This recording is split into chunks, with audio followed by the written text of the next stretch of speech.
Hi! Recently we spent a night at the Shedd Aquarium in Chicago. The event is called A Sleep with the Fishes.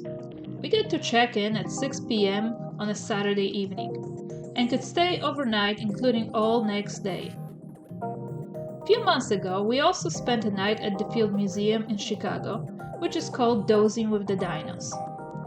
Both are super fun and great events for kids ages 5 or 6 to 12. However, today, I wanted to talk about the differences, because there are definitely differences there. And I'll let you know which one I would recommend more. Price for both events is about the same. We paid $75 per person for each event with a group discount. Regular admission is only $5 to $10 more. However, this price included overnight parking at the Field Museum, and we had to pay additional $30 for parking at the Shedd Aquarium.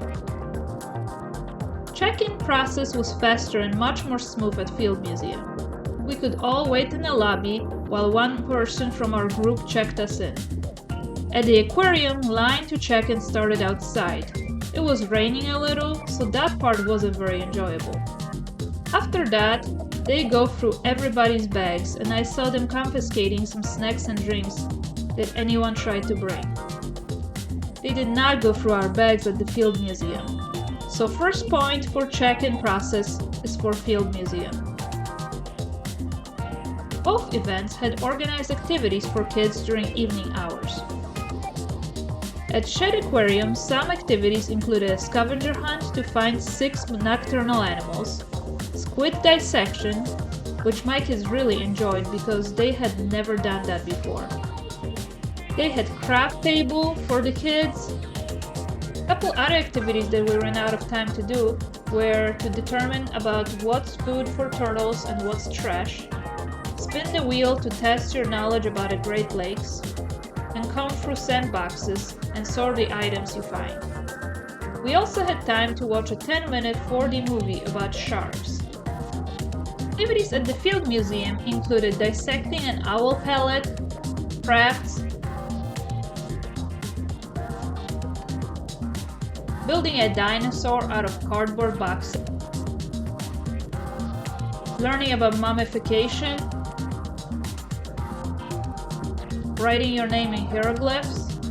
They also had tables with birds, insects, invertebrates, bats, and so on. When it comes to activities, that's another point for Team Dinosaur, because activities at the Field Museum were more interesting, and also we had more time to complete the activities. Check-in at the Field Museum started 30 minutes earlier. Bedtime was at midnight at the Field Museum, comparing to 11 at the Shedd Aquarium. So altogether, you had an extra hour and a half of fun at the Field Museum. Some other things we did at the Shedd Aquarium was a dolphin show. And I have to give Shedd Aquarium a point for that, since it's a great show and Field Museum didn't have any fun shows like that.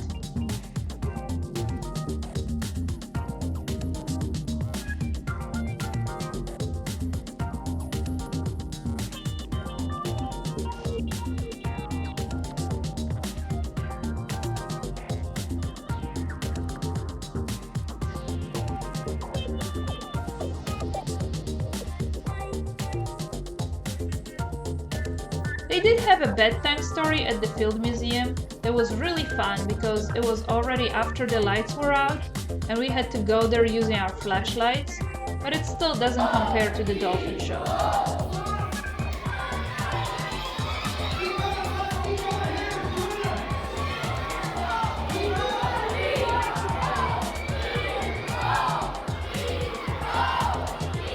Speaking of flashlights, that's another point for the Field Museum.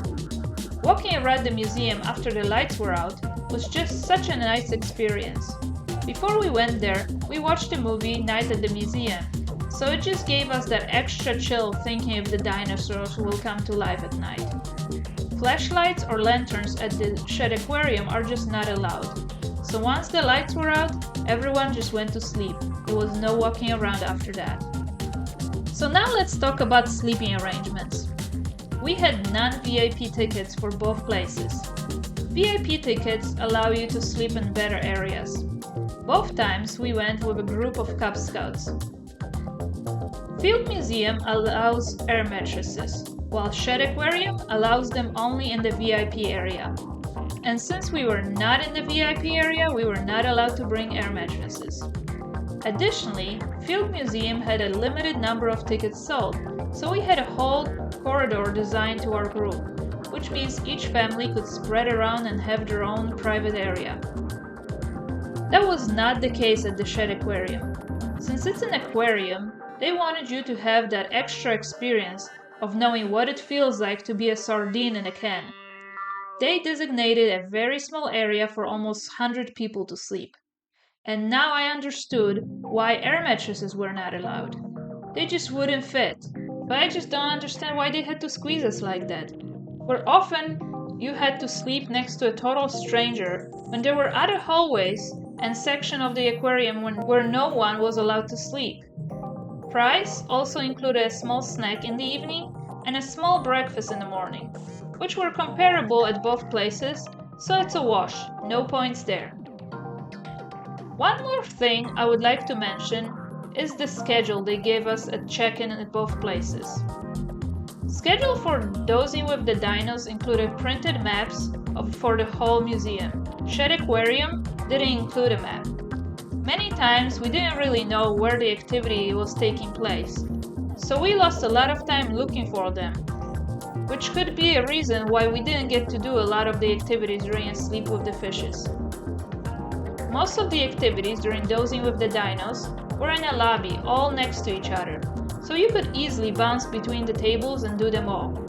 While at the Shedd Aquarium, they were in different locations, so you had to go look for them.